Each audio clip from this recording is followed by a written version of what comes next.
Good morning, everyone, and thank you for joining us. My name is Matt Brown, and I'm with Sustainable Capital Finance, or SCF, and today we're going to be discussing how to turn your parking lot into a profit center. For years, parking lots have simply been viewed as a necessary part of doing business, a place for customers, employees, or tenants to park. But today, as EV adoption continues to grow, commercial properties have an opportunity to generate additional value from the asset they already own. Over the next 20 to 30 minutes, we'll discuss why this opportunity is gaining momentum, what benefits property owners are seeing, what makes a strong candidate site, and how projects like these typically come together. Now, whether you're just beginning to explore EV charging or actively evaluating it for one of your properties, my goal is that you'll leave today with a clear understanding of the opportunity and what the next steps could look like. So with that, let's get started. Now, before we dive in, I'd like to give you a quick overview of what we'll cover today. We'll start by talking about why commercial property owners are paying more attention to EV charging and what's driving that trend. From there, we'll look at the benefits EV charging can bring to a property, from creating additional revenue to enhancing the overall value and appeal of your site. Next, I'll explain how SCF approaches these projects and how our turnkey model allows property owners to add EV charging without putting up any capital or worrying about ongoing maintenance. We'll also discuss what makes a strong charging site, walk through an example project, and show you what the development process typically looks like from the initial evaluation through project completion. Finally, we'll wrap things up with a Q&A, where I'll be happy to answer any questions you have. Let's get started. When most people think about a parking lot, they think of it as a necessity. It's simply a place for customers, employees, or tenants to park their vehicles. As long as it's maintained and has enough spaces, it's doing its job. But what if your parking lot could do more? That's the shift we're starting to see across the commercial real estate industry. As electric vehicles become more common, drivers are looking for places where they can charge while they're already going about their day. They're charging while they're shopping, eating at a restaurant, staying at a hotel, going to the gym, or visiting a medical office. That's creating a new opportunity for commercial property owners. Instead of simply providing parking, your property can become a destination where drivers choose to stop because charging is available. In many cases, that also means they'll spend more time on your property and potentially more money with your tenants. Now, this isn't about turning your parking lot into a charging station. It's about making better use of a small portion of an asset you already own. A handful of parking spaces can support EV charging while the rest of your parking lot continues to serve its primary purpose. And because these projects are designed around the way people already use a property, charging becomes another amenity that adds value, not just for EV drivers, but for your tenants, customers, and visitors as well. So the key takeaway is this: your parking lot doesn't have to be just a cost of doing business anymore. With the right property and the right partner, it has the potential to become another revenue-producing asset. That's why so many commercial property owners are beginning to take a closer look at EV charging. So the question one may ask, why are more commercial property owners starting to explore EV charging? There isn't just one reason. It's really a combination of several trends that are coming together at the same time. First, there are simply more electric vehicles on the road than ever before. Every year, more drivers are making the switch, and with that comes a growing need for convenient places to charge. The second trend is that the properties offering charging today are helping shape where people choose to stop tomorrow. Drivers are looking for places where they can charge while they're already shopping, eating, working, or staying overnight. Charging is becoming another amenity that people notice when deciding where to spend their time. The third piece is the revenue opportunity. Property owners are always looking for ways to get more value from the assets they already own. EV charging can create an additional income stream while making the property more attractive to both tenants and customers. And finally, one of the biggest reasons we're seeing more interest is that property owners don't necessarily have to fund these projects themselves. With the right partner, it's possible to add charging infrastructure without making a large upfront investment. When you put all those pieces together, it's easy to see why EV charging has become such an important topic in commercial real estate. It's no longer just about supporting electric vehicles. It's about improving the property, creating a better experience for visitors, and positioning your site for the future. For many owners, the question isn't, is EV charging coming? It's, does it make sense for my property? That's exactly the question we'll help answer throughout the rest of today's presentation. Now that we've talked about why more property owners are paying attention to EV charging, let's talk about what it can actually do for your property.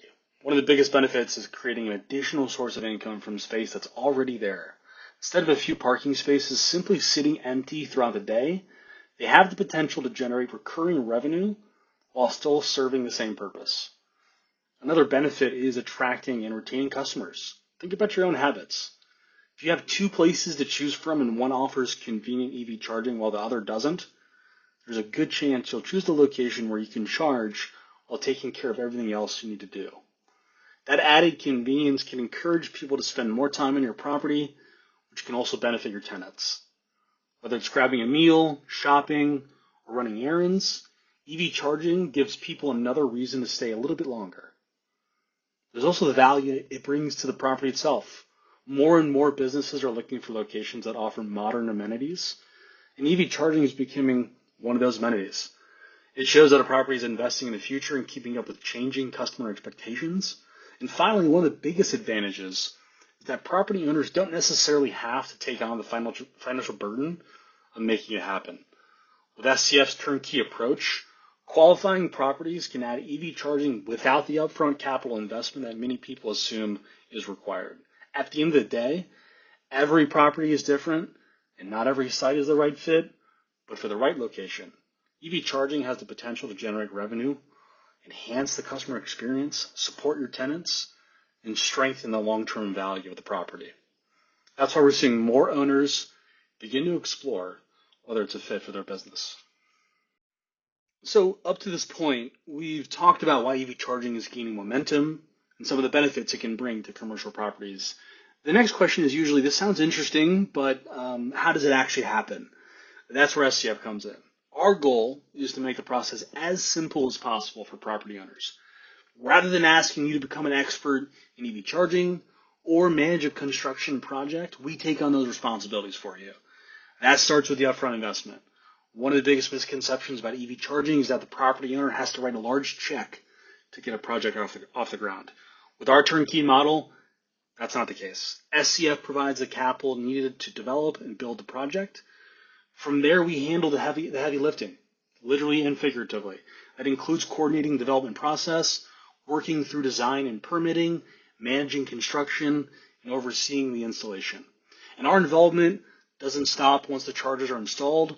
We continue to own, operate, and maintain the charging infrastructure over the life of the project, whether that's 10 or 15 or so on years. That means property owners aren't responsible for maintaining the equipment or keeping it up and running. Our goal is to make EV charging an amenity you can offer without creating another item on your to-do list. Instead, you stay focused on running your property while we focus on developing and operating the charging infrastructure. As said before, every project is different, but the idea is always the same. Make it as easy as possible for property owners to participate while removing many of the financial and operational hurdles that often keep projects from moving forwards. I think at this point, a lot of people are probably starting to ask the same question: is my property actually going to be a good fit? The truth is, every site is different. We have a formula, but there's really no single metric that determines whether a project will work. We look at a combination of factors to understand a property's potential. One of the first things we consider is location. Is the property in an area with good visibility? Is it easy for drivers to find and access? Sites along well-traveled roads or near major corridors often have an advantage because they're naturally exposed to more traffic. We also look at the types of businesses and amenities already on the property. Places where people typically spend 20 to 60 minutes, like shopping centers, restaurants, grocery stores, hotels, gyms, medical offices can be great candidates because charging fits naturally into the time people are already spending there. Another important factor is parking. We want to make sure there's enough space to add charging without disrupting the normal flow of the property. In most cases, we're only talking about dedicating a small number of parking spaces, not redesigning an entire lot. Finally, we evaluate the site's electrical infrastructure. Every property is different. I'll say that time and time again. And part of our job is determining what upgrades, if any, might be needed to support charging. That's something SCF evaluates during the development process, so property owners don't need to have those answers before reaching out. The important thing to remember is that these aren't hard requirements. They're simply characteristics that often lead to successful projects. If your property checks several of these boxes, it's probably worth having a conversation. And even if you're unsure, an initial evaluation is the best way to determine whether your site could be a good fit. Now that we've talked about what makes a strong charging site, let's look at an example of what one of these projects could look like. Now, I want to emphasize that this is simply an illustration. Every property is unique and will be designed around that site's unique characteristics. The numbers on this slide are not guarantees. They're meant to help show how a project could come together. Now, in this example, we're looking at a commercial property with 8 DC fast charging stations and a 250 kilowatt solar canopy, parking canopy, installed over a portion of the parking lot. The charging stations themselves provide a valuable amenity for EV drivers, while the solar canopy helps generate clean energy on site. Together, they create a project that's designed to serve both the property owner and the people visiting the property. You'll also notice that this example shows no upfront capital from the property owner. That's because SCF provides the funding to develop and build the project, allowing owners to participate without making a significant initial investment. On the financial side, we've included an example of projected first-year net operating income. Again, this is simply an illustration to show how these projects can create an additional revenue opportunity. Actual results will depend on the property, the market, utilization, utility costs, and a number of other factors. The important takeaway isn't the exact numbers, it's the overall structure. A relatively small portion of an existing parking lot can become a valuable amenity for customers and tenants while creating another source of income for the property. So really what this opportunity is all about, making better use of an asset you already own. So we've talked about the opportunity, the benefits, and what makes a strong charging site. So the last question is, what does the process actually look like? It all starts with a conversation. The first step is simply getting to know your property and understanding your goals. We'll then take an initial look at the site, discuss how it's currently being used, and determine whether it appears to be a good fit for EV charging. If it does, our team will then move into a more detailed evaluation.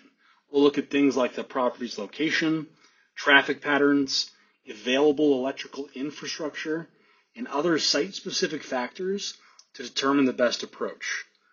From there, SCF handles the project development. That includes the design work, permitting, utility coordination, financing, and construction planning.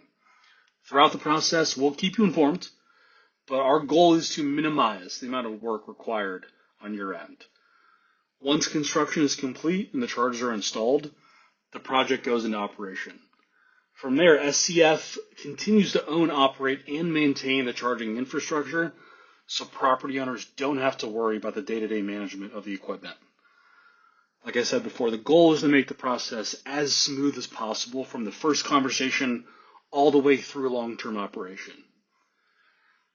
If you've been thinking about whether EV charging could make sense for your property, the hardest part is often just getting the conversation started. From there, we'll help you understand your options and determine whether it's going to be a right fit. And that will bring us to the conclusion of our webinar today. We appreciate your guys' time and attention. Please, please, please pop out those Q&A panels. We'd love to answer as many questions as we can here in the next 5 to 10 minutes. I'll try to answer as many as we can. But we appreciate the time again. We look forward to potentially engaging with you all and discussing your properties at a time here in the future. Thanks. Looks like we have a question here regarding the states that we're most operable in. Obviously the West Coast has been kind of ahead of the game when it comes to a lot of these LCFS credits and other rebates that kind of make charging just a lot more appeasing. And also just when it comes to EV usage, been ahead of the game as well. But those are kind of the metrics that we're looking at, and there are a lot of states really across the United States that are showing strong rising EV growth rate gains that have kind of made a lot of states kind of more appetizing, more of a strong argument to be made for some of these sites to support DC fast charging. And when we're talking about some of these site characteristics that matter the most, traffic patterns, nearby proximity to a corridor, meaning an interstate or a highway that's heavily trafficked, not a ton of supercharger competition nearby, more often than not is likely a good thing.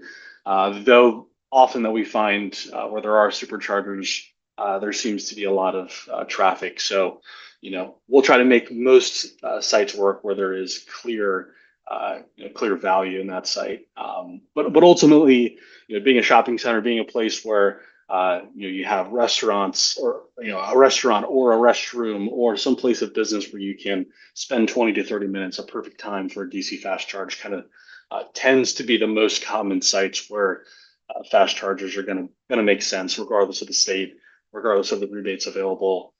We can kind of make a clear argument of the property from utilization standpoint. I think that's going to make the most sense for us. So to answer the question, no state prohibitively speaking for us to explore fast chargers. I think it comes down to kind of all the metrics that I detailed before. And within utility costs as well, given most of these will be new meter installations with the charging meter. There'll be additional costs there as well that we'll have to factor in. So some utilities just may make it more challenging than others, even if the site makes a clear use case for chargers. So it's a good question. Didn't go into a ton of detail into our fixed lease model, but for us it kind of comes down to a 150 to 250 range per charger per month, and then that escalates on an annual basis from a 10 to 20 or 25-year term. Usually the EV only projects can go as low as 10. But when it comes to solar and battery and incorporating additional assets, usually 20 years is kind of the hard minimum we'll see for that side of things. But yeah, that for us is kind of the structure that we've found to be the most replicable. We have in the past explored EV revenue share options where there's a percentage of revenue share we could provide. I think for most property and commercial owners, it makes the most sense to have a known revenue component incorporated in lieu of kind of an X amount, which is kind of a variable that's unknown, especially on a yearly basis, especially when you're accounting for your expenses and what revenue you expect to see for the year. I think having kind of a clear amount that you're going to see escalating to kind of grow with the market and inflate with the market seems to be the most appetizing offer out there, and one that we're seeing the most success with a lot of commercial property owners. So yeah, and that's kind of the Tesla model, and the Tesla charging station is kind of the charging station we decided to use on most projects. And so yeah, that's kind of the rundown on the fixed fee structure.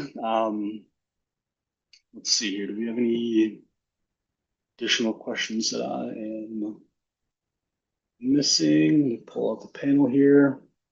Yeah, I think overall the best way that we can connect with you guys all, we're gonna have a copy of this webinar set out to you guys. The best response is to either reach out to us via that email that's sent out with a copy of this webinar. I'll also try to have our marketing manager send either my contact info or one of my associates' contact info in that email as well, so that we have kind of a clear follow-up. The best way for us to kind of evaluate these sites is to have it incorporated into our suite, our SCF suite, which is just a preliminary initial feasibility analysis review that allows kind of our team to get a quick pass of your site from a zip code standpoint, from a proximity to an interstate or highway, as well as just essentially just getting a better feel for the property type itself. Is this a place that people are going to be spending some time? So again, this is going to be a quick pass that we could spend 15, 20 minutes discussing with you on with your site. Then kind of see if we want to move forwards with a further discussion would be really kind of the best way to kind of start for next steps for us. But yeah, I think I don't think we have any other questions here. I can discuss a little bit in terms of STF's next 3 to 5 year roadmap. We've obviously had questions in regards to solar ITC going out of the window in the next year and a half. What does that mean for our model? What does that mean for solar energy as a whole? One of the great things that we are still seeing and still have is the additional components of a battery energy storage system. With that, we still have the ITC for the next, for the foreseeable future, essentially. So we can always incorporate that into projects to increase the amount of savings we can provide to a customer. Ultimately, if we can evaluate your site for the entirety of the renewable energy kind of components within our solution frame when it comes to solar, battery, EV charging, I think that's the best use case of everyone's time. But from a solar perspective, having that battery for the next ITC for the next 5 to 6 years is going to be perfect for making a lot of these projects pencil. And for us, that means potentially just doing battery at your site, utilizing some time of use arbitrage, some ability to provide you savings via that and pass those savings down to you in the form of a more effective PPA rate. In addition to having EV charging, could be a way to potentially increase the revenue and the value of renewable energy assets at your property. Again, just things to kind of consider as solar becomes potentially less appetizing, less competitive without the additional tax credit components, where we can still be versatile in providing customers and commercial property owners effective savings opportunities. And we do think one of the greatest opportunities is kind of what we discussed in this presentation today, having EV charging as sort of a harbor from anything ITC related. There's no dependency on tax credits when it comes to the EV charging infrastructure. So that's a market that we still obviously see as burgeoning, growing, kind of still early in its stages.